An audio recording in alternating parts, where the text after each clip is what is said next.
Notebook on Cities and Culture's Korea Tour is brought to you by Daniel Murphy, David Hayes, and Polar Inertia Journal, an outlet for artists and researchers documenting the urban condition at polarinertia.com.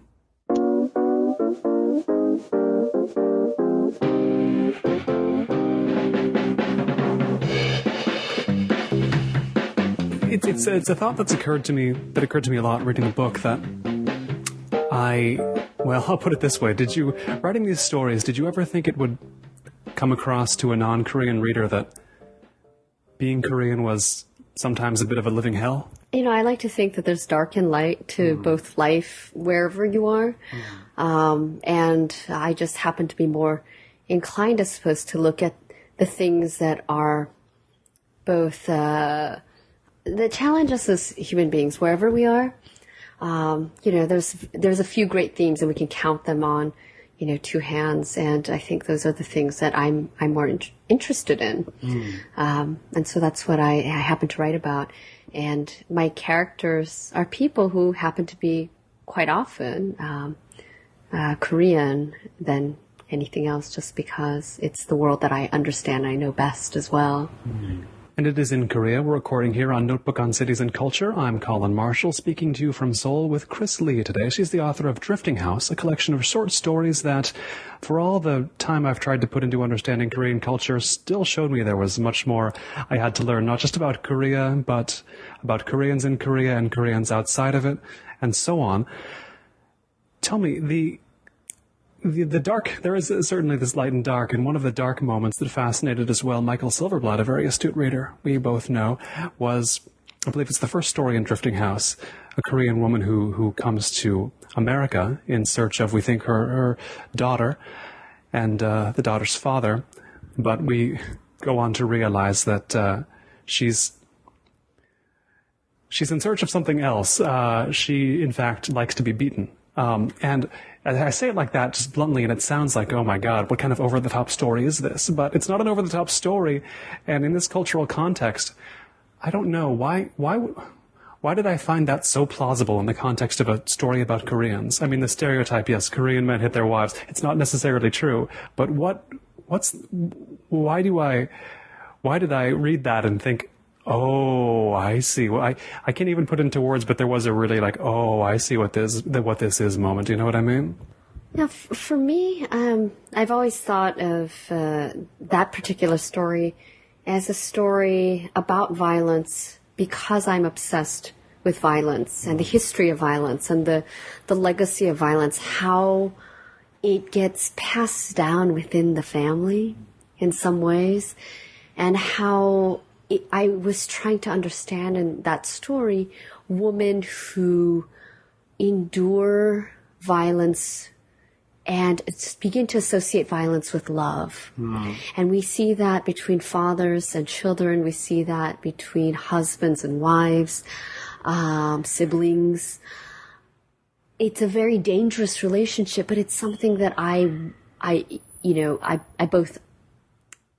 was fascinated with. It's something I feel very comfortable with because, again, violence is just one of the things that is one of the things I obsessively write about, frankly. So rather than it again being a story about I don't like to think of stories as a kind of cultural dissection, but more a window into lives. And through those lives, you both learn, something about, culture by default, but you also learn about what it is to be this kind of woman in this kind of situation. Why do, for example, certain mothers end up killing their children? Or why do certain women keep coming back to the man who they love, who beats them, and they know they're going to get beaten? Those are the kinds of questions I think that sometimes can drive fiction writers to their material. When it doesn't let go of you, you know that that's a story that you want to write or needs to be written. As Chang-Rae Lee said to me, when it keeps bugging you, you write that story because it's personal enough and it's something you're invested enough to spend a journey with in words. And it's a question then that keeps bugging you. That it takes the form of a question like that. It's a mystery. It's a mystery that I want to understand, that drives me. And I don't want to reveal too much, but it's not a mystery that's necessarily completely divorced from my own life. Again, I am obsessed with violence for very particular personal reasons, but I also, I don't write, in general, I don't write autobiographical stories because I'm a fairly private person, or I try to be, though being a writer is a very strange way to be a private person. Especially nowadays. Yes. But it is, every writer writes about the things they need to write, I believe. And when, Gabriel Garcia Marquez said that the great theme of his life, the thing he keeps coming back to, is the idea of solitude. And you think of his exile from his home country, all those decades mourning and grieving a place and a time and a world that he had lost. The obsessions with the themes make complete sense. And I think that's what drives that particular story, is the need to understand violence in this context that may not be mine, but in a context that I felt both familiar and foreign. As you say, the lives come first, and through that you can understand something about a culture. But was cultural Koreanness a unifier for this collection for you? It was by accident. I see. So not deliberate. You weren't saying this is the Korean collection. No, not at all. I didn't even know I was writing a collection when I was writing it. I didn't dare to think, oh, this will be published. I wrote it because it was something I loved and I needed to write. And a part of me, I think, was, in retrospect, I see that I was also responding to what I perceived as a gap within the Korean American literature, meaning I'd come from a certain Korean America that was not a moneyed Korean America. It was not the American success story. It was not, the Asian, the model that the West often makes out the Asian to be. But there's so many Asians and Asian Americans who have fallen through the so-called cracks. And those were the people I was surrounded by. It was a culture of broken people, fractured people, strange people, alcoholics, druggies. People sleeping under ping pong tables. Yeah, I mean, I've always had a very soft spot for oddballs, outsiders, people who don't function well in social situations. They're my secret selves in some sense. I think they're my company. And so in fiction, I find myself drawn to the solitary, the strange, the outsiders.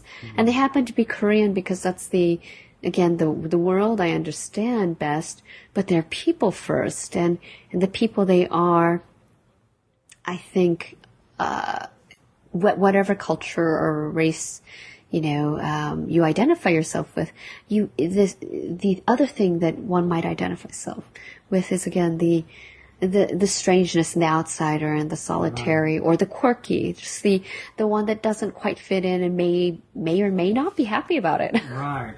It reminds me of a conversation I had with a Korean-American writer named Steph Cha in Los Angeles, and she writes American-style thrillers, maybe you'd call them, with a Korean-American protagonist. And we were joking about, she too had her ideas about the gaps in Asian American literature or Korean American literature, and how every story seemed to be about the embarrassment of being at school in the 70s and opening your lunchbox and seeing a kimbap and the kids laugh at you. Of course, you read that now and think, well, a kid would read it and say, of any race would say, well, but it's cool. That's a better food than most kids are getting in their lunchbox, kimbap, and they know what it is too. But this idea of, that doesn't make somebody an outsider anymore. The kimbap in the lunchbox.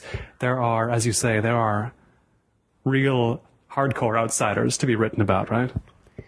I think there's a universe, inside every person, and I think each person tries very hard, maybe in some ways, to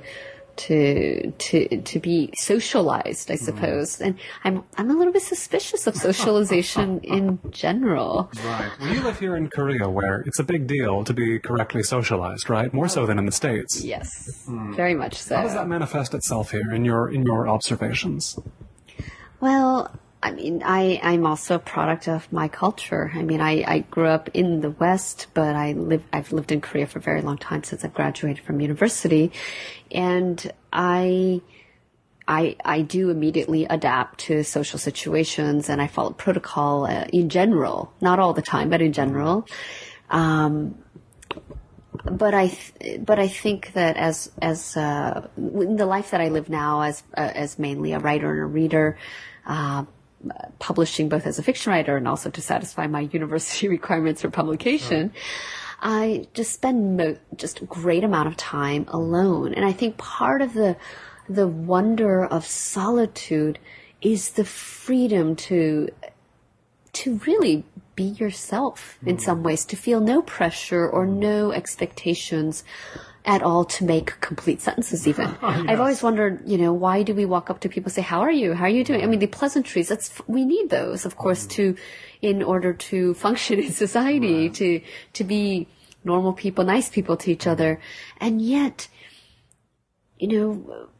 maybe, you really want to go up to someone and say, I wish I were a raccoon, and that could be an equally, see what happens. Equally organic greeting. Right. But that doesn't work so well in society. It doesn't, and it works less well in Korea, where I guess people just really don't talk to each other if they don't know each other.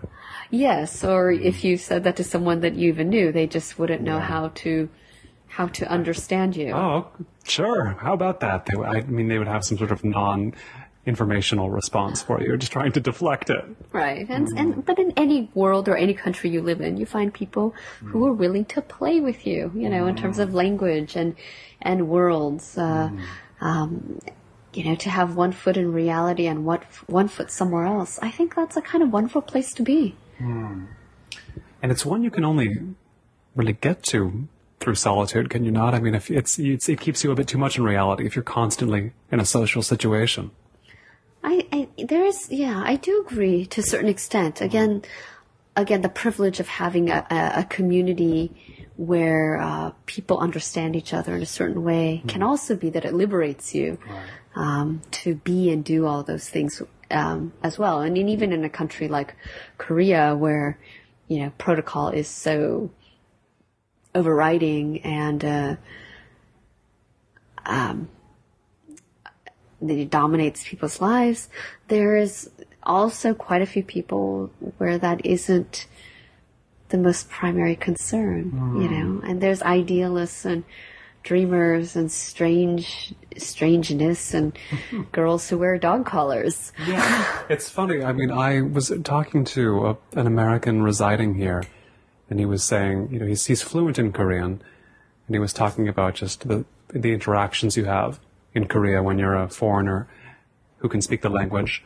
And he was saying it's a common complaint you'll hear from foreigners. The quote is, "I feel like I'm meeting the same person over and over again in Korea." What you've just said leads me to believe it doesn't need to be that way. There's people that don't seem like the same person over and over again. How best to encounter those people? That's a question that befuddles me.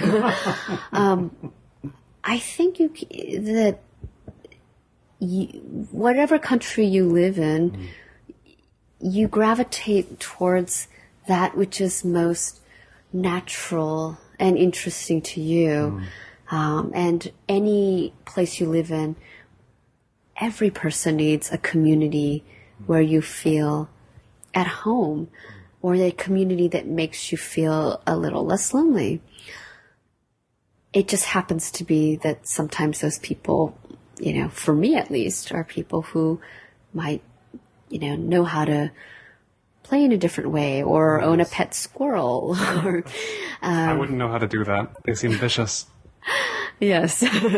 This one was very cute and it was rescued. Actually, it was a rescued squirrel. It's a fiction writer, actually, whose book will be translated.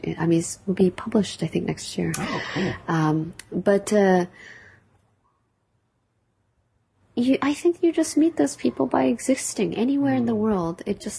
In Korea, it's no different. And that's really my argument maybe for any country, including Korea, is that we tend to categorize places and worlds based on, geographical boundaries. But I question so many of those geographical boundaries. I think culture is crucial, and it is part of what structures both society and shapes the way an individual responds and what they believe in.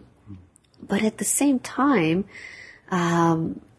individuals everywhere, wherever they reside, are both of and are not of their culture. They have the side of them that is of the culture, the side that isn't. Oh, that is anywhere in the world. Right. It's not just Koreans, not just Americans, it's all of us. When you think of the stereotypes that so many people around the world have of Americans, I mean, sure, many of those stereotypes, might fit the majority of people, and yet there are so many people who aren't like that. Like the stereotype that Americans are always loud, for example, that Europeans have, right? And then you meet your incredibly reticent, introspective, painfully shy American. They exist too. So I do think, you think of Joseph Cornell, the artist, who made his world of boxes and interiority. That's not a loud American. That's somebody looking inward. You were born here, as you say. You grew up in the West. What was your pathway? How much can you reconstruct where you were, where you went, and what brought you here? I started in Korea, and I left, before I started my schooling. Followed my parents, followed my mother actually, to America. My father went first, and as I was moving houses, I discovered a whole packet of their letters that I'd been carrying with me all these years. But it was most of those letters were between those two countries when they were missing and away from each other. We started there, and then went to school up and down the West Coast. We moved around every 3 years, so there was not really one place that I could say was clockwork home. More or less about every 3 years, every 2.5, every 3 years or so, we moved. And then, while I was attending university, I had the opportunity to go to England, and so I did. And I finished my schooling there, stayed on for grad school, and then went to Korea, I thought for a visit, because I was actually planning to live in the UK from then on. But that visit turned permanent. Did you have any expectations of Korea before you came here that time, for that quote-unquote visit? Oh, I was interested in Korea by that time, in the sense that I've made a few visits in the past and became more open to the idea of returning to Korea, or more interested in Korea as it is now rather than it was for my parents. And then I met a lot of Korean artists who were attending school in London, whether they were pianists or car designers or printmakers. And that really interested me in a very different kind of Korea. Again, a world that I could understand. So again, they were Koreans, but they were artists. They were people who were doing something that they loved to do, and they weren't your Hyundai salaryman, which is fine too, but that it could be more different in lifestyle than those two. Yeah, that's maybe a little further away from my interests. I see a white car. I don't know the difference between a Ford and a Porsche. I have entered white cars and realized that it's not the person I thought it was, because it was just a white car. Looking for the color. Yes. You found it, but not the right car. Yes.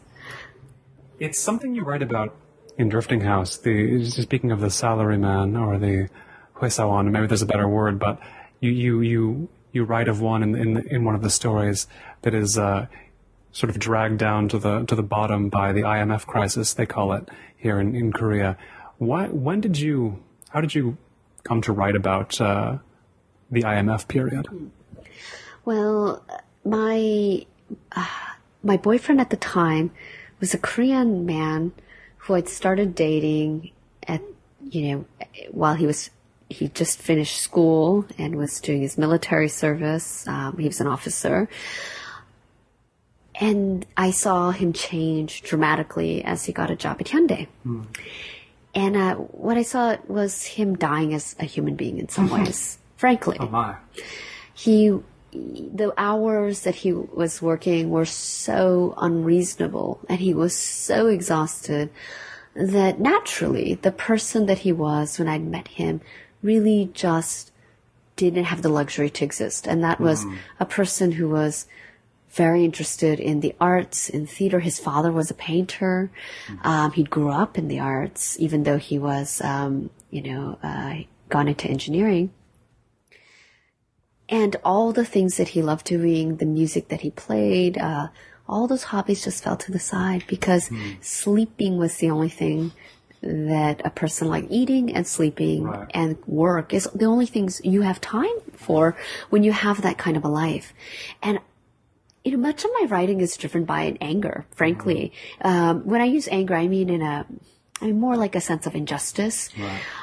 So many things about this world upset me, like all of us, in terms of both politics, injustice in all levels, from the very personal to the macro level, the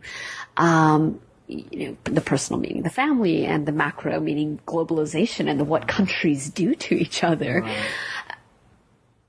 And what I saw happening to him made me very interested and motivated to really understand what companies were doing to their people in Korea.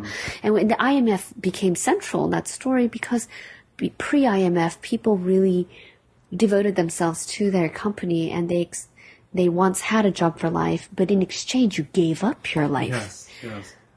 But what happened during the IMF is that these people who had sacrificed themselves and their lives for their company were discarded as soon as they were unnecessary and a liability to the company. So again, my sympathies are always going to be, almost always, with that person who faces the juggernaut. The Kafkaesque situation. Why did this boyfriend want to work for Hyundai? Well, for all the obvious reasons. One of the few companies that give a fairly good salary in this country, the prestige, the company name that allows you to work elsewhere very easily in the future, the very competitive society that Korea is, where you have more college graduates, more people graduate from college than almost any other country in the world. You have a highly overeducated population. And so therefore anything that helps ensure your future value in the job market is important to the people. You write about the competitive society and the sort of drive to escape from it.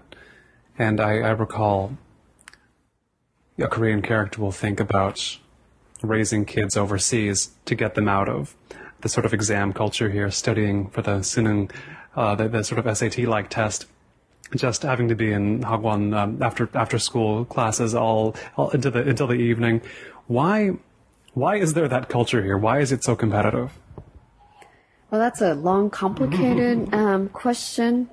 I'll give you the very short, simple answer. Some academics argue that it's because the culture was influenced by the Japanese model of education very early on and did not adopt the Western form of education.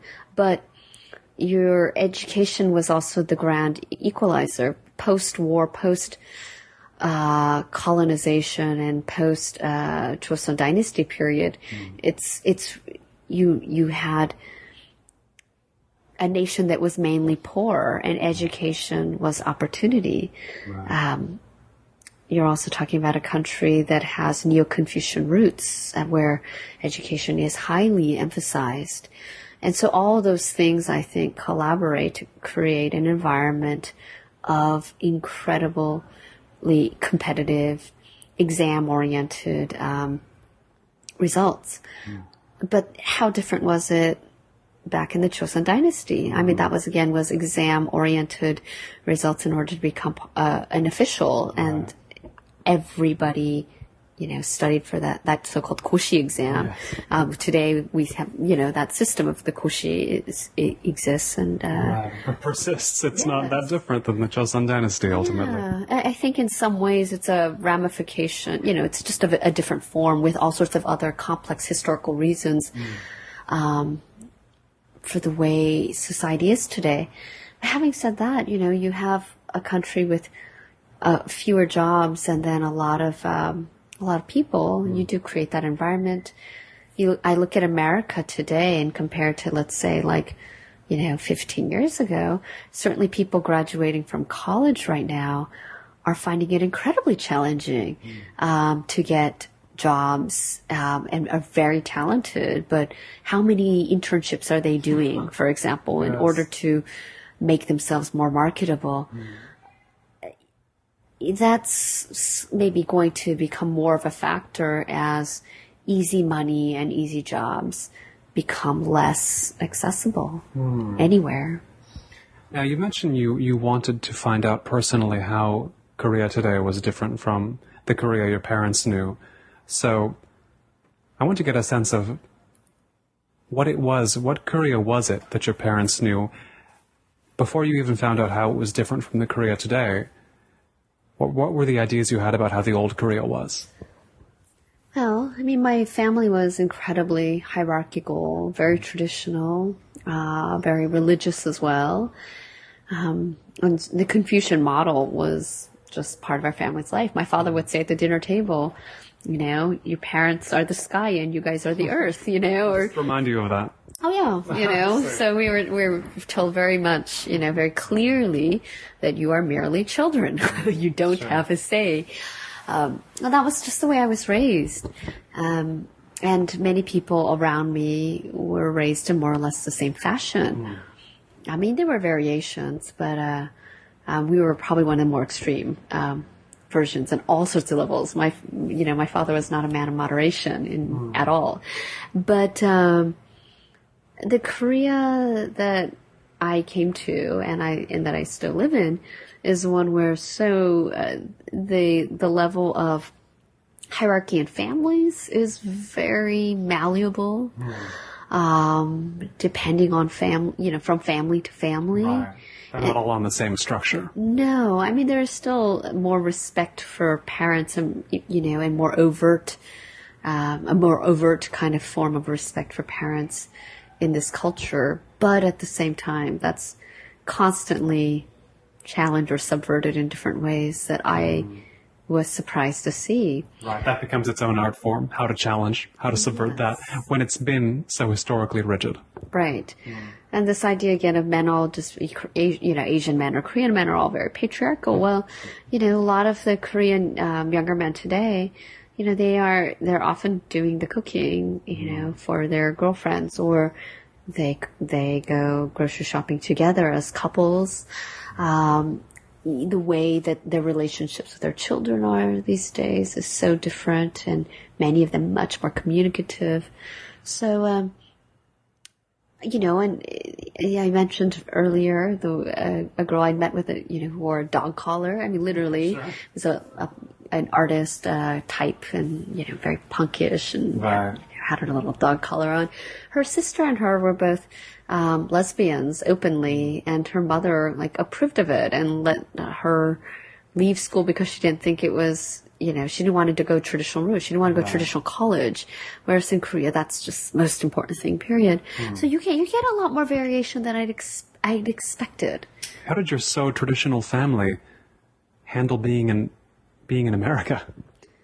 Well, they just pretended they weren't in America. Seems like that's kind of a common strategy, or was before. I'd say it's still a common strategy. It just depends on family to family.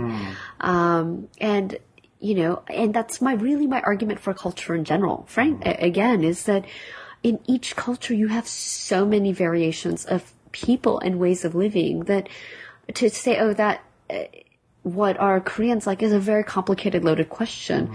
And so even with, the way our family was, it was mainly because of the kind of father I had.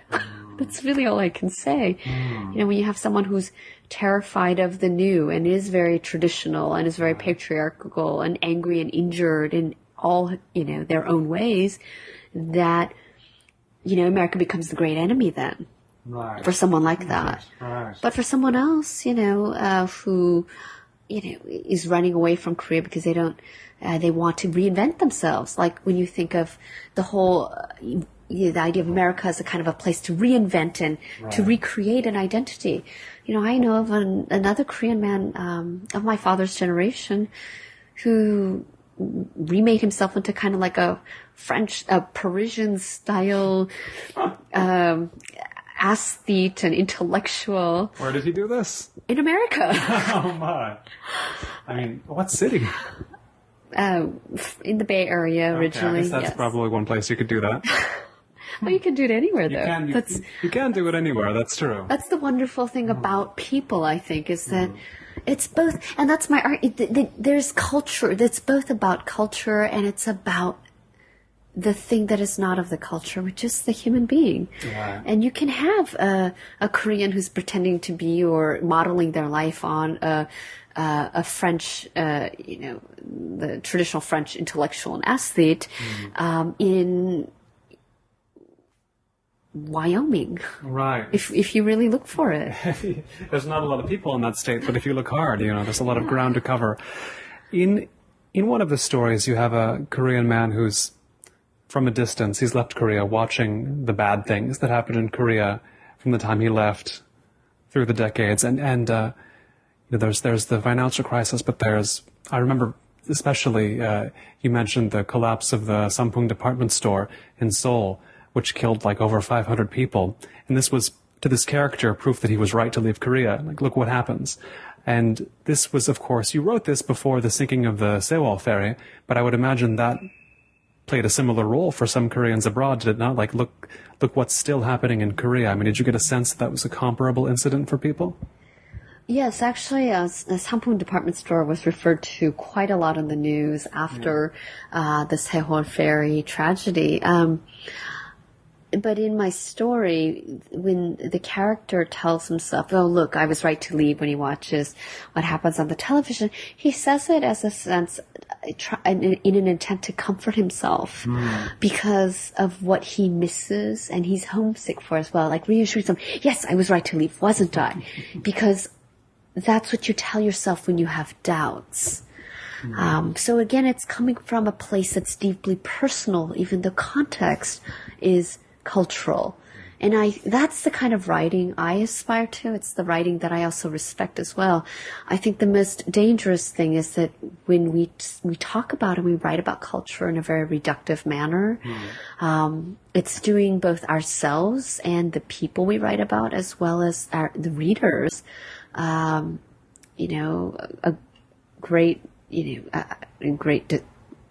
great harm, I think. How does that usually happen? I mean, when that mistake is made, how does it tend to be made? What is the pitfall that it's easy to fall into, to the pitfall of cultural reduction?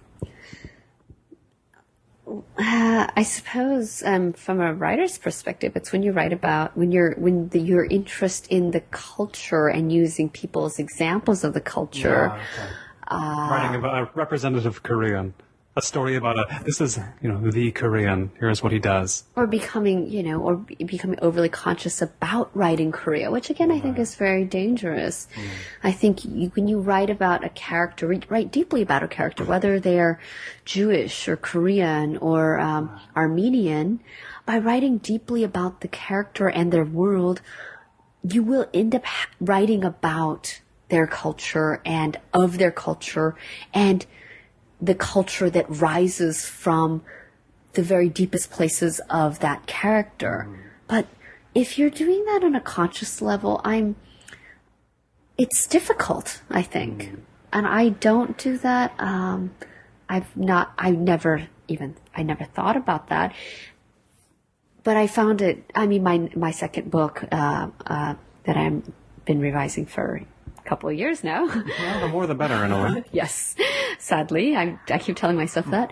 But writing about, I worked as an activist briefly in the North Korea, China border area, and writing about the people that I cared about, these North Korean refugees. Right. At first I was very careful because I did think so much about representation. In some ways because I'm representing a cause and humanitarian rights.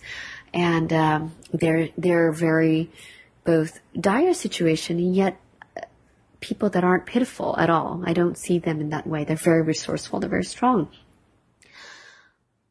And it took me quite a long time to be able to write boldly without those fears and restraints. Partially when, an NGO worker, a friend of mine, read the book and just said, finally, someone's got it right. And then I felt liberated because I was so afraid of not getting it right. Did they say what you got right that others get wrong? Oh, I mean, in the sense that I know that situation of the world. Right. So when you're writing about North Koreans, this is in the instance of you wanted to make sure you got North Korean characters correct in some sense. It's not about characters because North Koreans, again, are like everyone else in the sense that their cultural context is very specific and often very damaging. But the people, you get sometimes someone I know is incredibly romantic, serious, poetic, and he's North Korean. Yes. Another North Korean I know can't stop telling jokes. He's the clown of, when he was attending South Korean universities, he was incredibly popular. He was the funniest student in every class.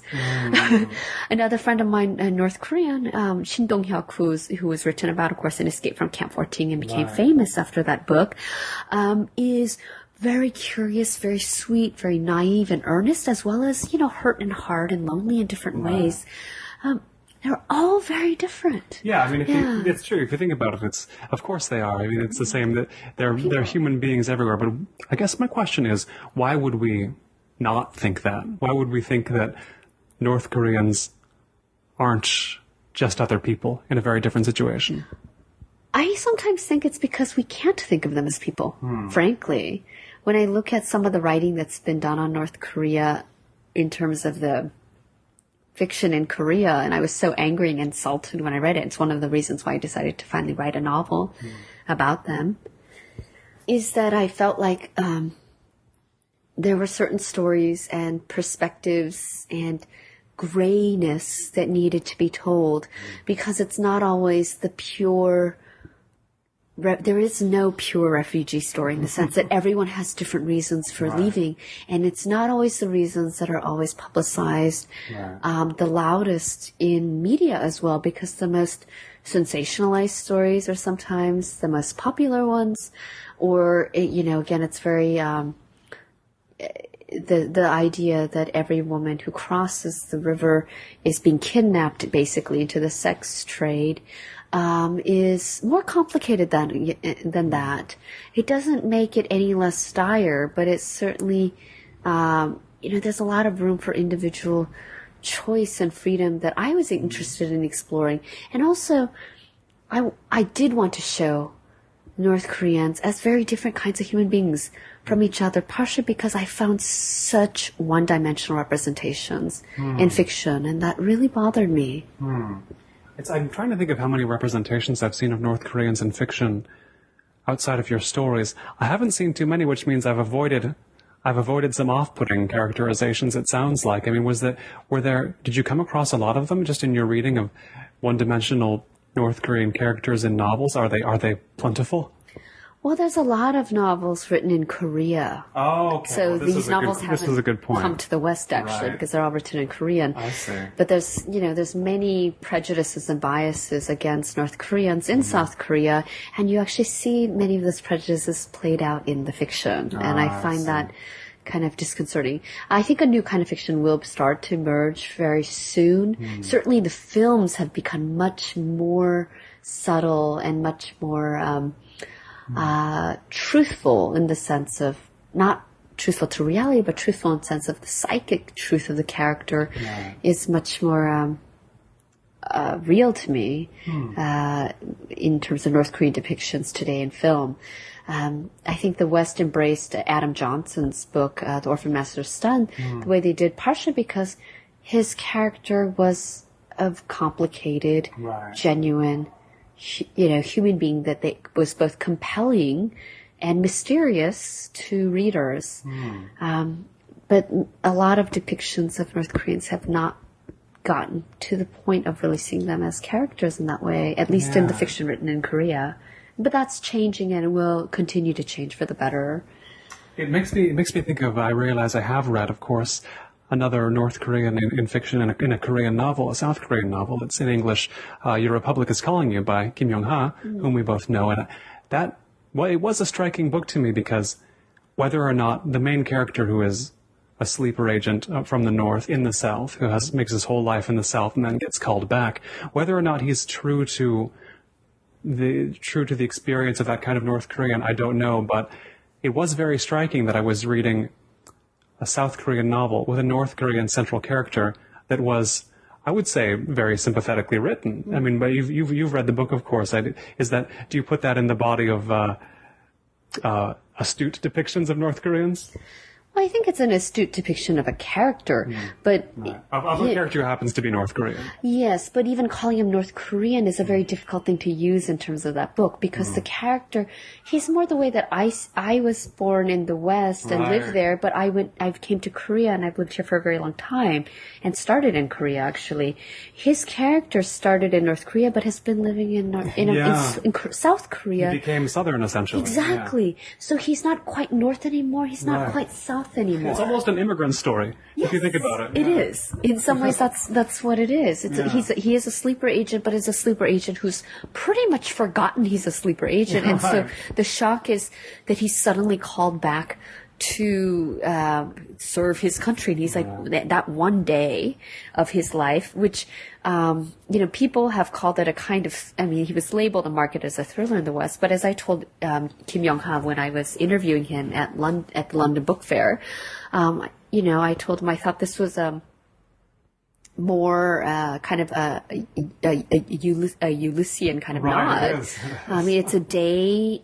It's one day of one man's life where he ponders what to do, whether to return or to stay, and that I think is where the heart of the book is, and the question of identity is very central. Like, what am I? Right, is really what's happening. There's this one moment in the book. I won't talk too much about this other writer's book, but I don't know if you tell me if this moment struck you as much as it did me. But when he's the main character, the sleeper agent, remembers the one time he met up with a fellow sleeper agent somewhere in the South. I guess they were drinking, and the other guy's just like, he just turns to him and all of a sudden it's like, do you remember when Chosun played in the World Cup? And he would just use the original name of their country, like, out in public, just in that one moment. I don't know why it strikes me so much, but is it a moment you remember from the book too?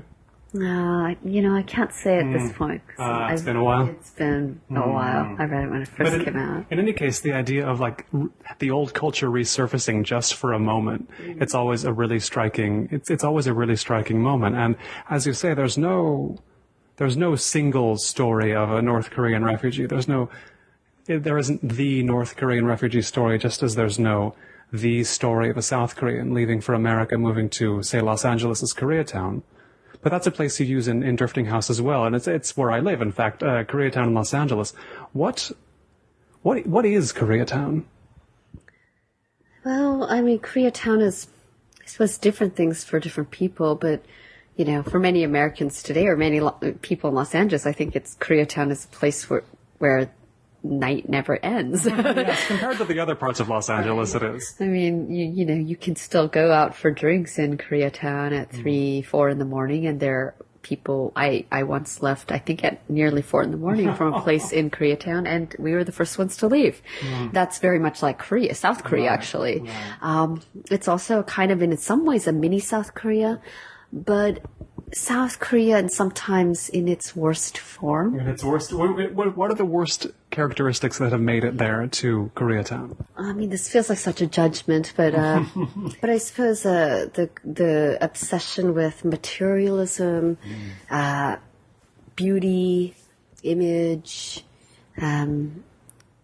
all of the kind of more rigid gender roles, which is actually much more, in some ways, much more rigid in a small section or a small population of Koreatown than it is in Korea. Actually, there's this way that in immigrant communities, they're more conservative than the original country. The original country moves on, whereas the community was peopled by an older generation, and that thinking continues.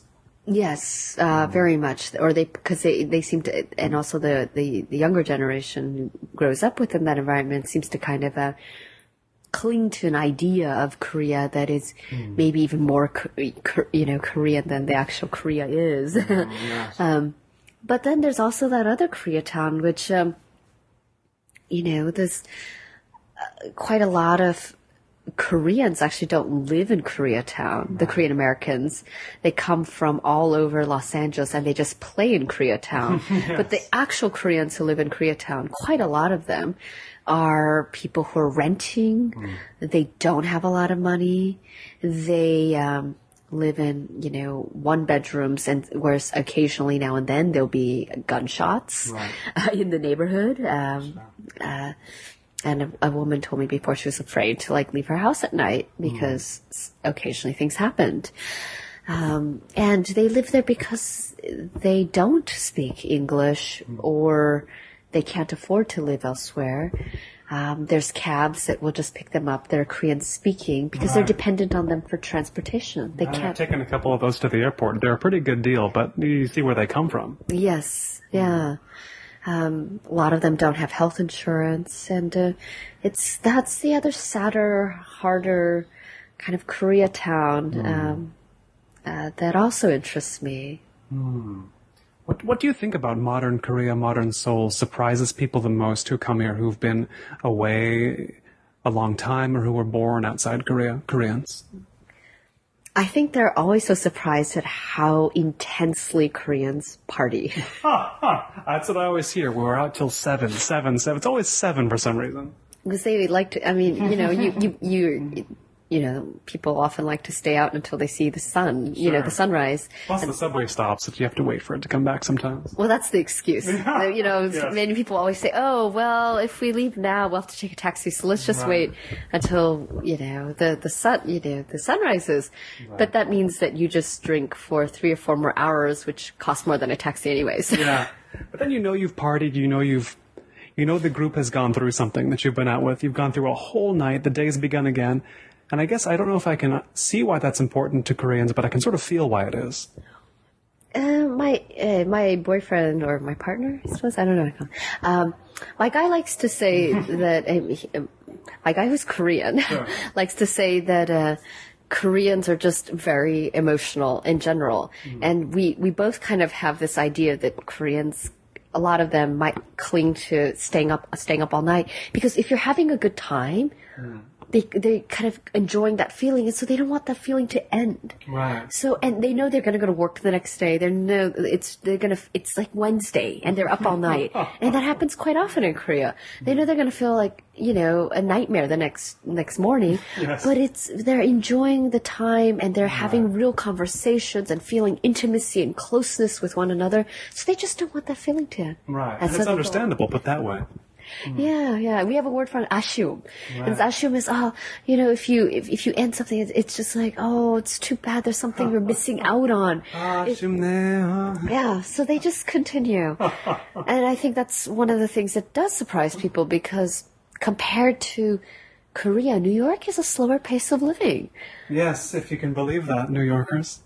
Yeah. I mean, the Koreans who go to Manhattan, they say, Manhattan feels so much like home. It's like a lower, easygoing pace compared to Seoul. But it's it's like Seoul in some ways, but at an easier pace. So why wasn't it just a visit? Why did the visit to Korea become a decade? Good question. Not that you can point to any one thing, but there's probably, what do you get here that you don't get in London or in America? Where have you? Well, when I came from Korea, one of the things that, I came straight from England, and I was surprised at how different people were again, because I'd adjusted and become accustomed to the way life was in England, to the culture in England. And Koreans were so, the difference was both intimate and strange to me. Right. It was both familiar and foreign. And it also felt like just being there felt important and necessary, as if I had realized I was missing an arm, and I had just realized it by coming back at that right age and time to realize it wasn't there. It reminds me of what I've heard from some Korean Americans who were born in America. They say, Yeah, I mean, I look a little different, talk way different than the Koreans in Korea, but when I went back, I felt like the whole country was my family in some way. Did you have that feeling? Well, you might think the whole country's your family, but they won't think you're their family. I see.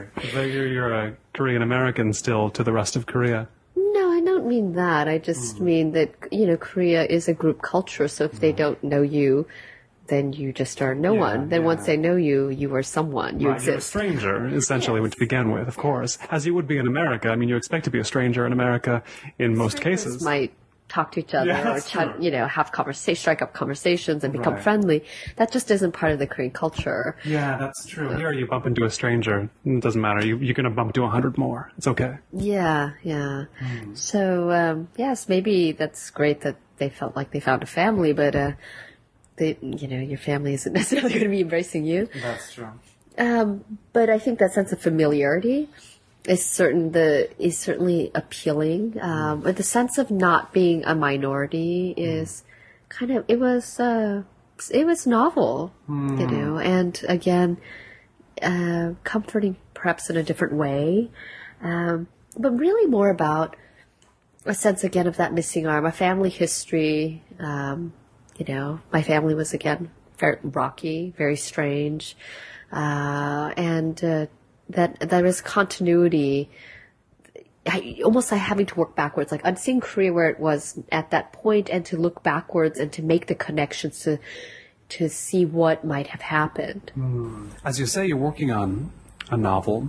What is Seoul like as a place for writing? I think like most incredibly big, active cities with a lot of culture and interesting people, it's not an easy place to work. There's endless temptations and distractions, as well as just sheer busyness. But I live a fairly quiet life here. I didn't always, but certainly now. My life has become very simple, very quiet, maybe too quiet. It's possible to do that. It's possible to make a quiet life in Seoul if you want. Yes. Again, maybe a little too quiet. But it is what you make of it. And many writers here feel, Korean writers feel a sense of comfort because they have each other. I mean, in a sense that they're part of a community that they can reach out to whenever they want. And I enjoy that. But, I am writing in English, and the other writing community, my other writing community is all in the West. And so that's always a little hard. But, so my friendships with a lot of writers are in another language. Right. At some point, though, you're writing, for example, Drifting House will appear in Korean. What would you be interested to hear about how somebody reacts to it, reading it in the Korean language as a Korean who perhaps doesn't read English work at all? Right. I mean, even then, I think again, it doesn't change my relationship with writers in the sense that I am always going to be speaking their language, in the sense that it is my language, but as a writer, the language I write in is clearly my stronger language. And so my friendships aren't in the English language. But I've had Korean friends who are able to read English, or acquaintances or people who I've never met read my book, actually. And they either write me or they talk to me. And many people have just said, and I was pleasantly surprised because they said they forgot they were reading in English because it was just like reading a book in Korean. I remember somebody saying to me, he was reading that book, reading Drifting House, and he was thinking to himself for a moment, he caught himself thinking, wow, this book has a great translator. Who was it? Because they wanted to get such a good translator, forgetting, of course, that it was written in English in the first place. I mean, do you think that's reflective of the way you use language or reflective of the material of the book? I think my guess is it's because I'm writing, again, deeply character-driven stories. Right. I mean, my landscape is large. I mean, it's covering 40 years, and I like big stories. My editor was excited about that, in the sense that I like weird stories and big stories. I like things to happen. I'm interested in the world and the world and all its possibilities. But I think that when you write deeply from a character's perspective and they become a human being rather than looking from outside inwards, what several people have told me, and I only became aware of it in retrospect because other people actually understand it better than when you're actually writing it, I think, is that I write this character from inside outwards because I'm writing from within the culture rather than outside the culture. And so because I'm writing about Koreans, I think sometimes people do think I must be Korean, writing about Koreans. You must be writing from within the language as well as within the culture. Yes. Right. But you're having, and this is one of the things that I was talking to the Guardian's editor about, the arts editor, Claire about, which is that there are more and more writers today that are like me, that are living in other countries, writing in the English language, but they're committed, or their vast majority of their life is lived elsewhere. Right. And I think of Mohsin Hamid, I think of Jeet Tahil in New Delhi, Tasha, he's writing out of London. There's a Chinese writer who wrote Chinese Lover's Dictionary. She's in England, but she went there when she was after university, and she started writing in a second language even. So you have all these writers who no longer, the labels don't quite work anymore.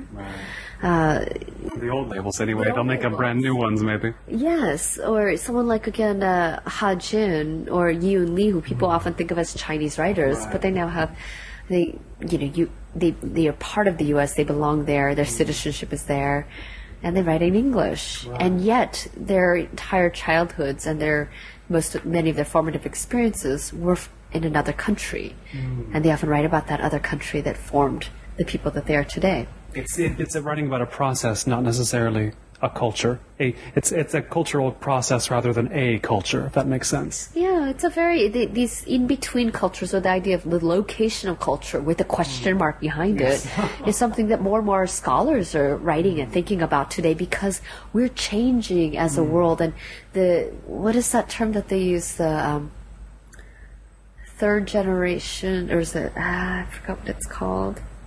To describe what? There's a lot of kids these days that are growing up, like maybe within 3 countries. And so the big question for them is like, well, what is my country even? Yes. Or does it matter? Right. Yes. Now, there's this fascination Americans have, and I guess foreigners, Westerners in general do, with North Korea. They seem to read anything about North Korea, watch anything about North Korea. I'm not sure what that's rooted in, maybe fear, but do you think you can, writing about North Koreans, but real people, writing full characters who happen to be North Korean, do you think you can use that fascination and somehow, how to put it, take that surface fascination and sort of pull readers in down a bit deeper by, not necessarily deliberately, but is that in your mind? Like, I know people want to read about North Korea, but let's see if I can make them read about actual people who happen to be North Korean. You realize this is a very recent phenomenon. Yes. The earlier books about North Korea were not popular at all. Right. And when I first started writing my book, it was not popular. But now, it's the time. Well, it's the time that I'm missing because I can't get my book out on time. But when Adam's book came out, or when Blaine Harden's book about Shin Dong-hyuk came out, that's really the first time.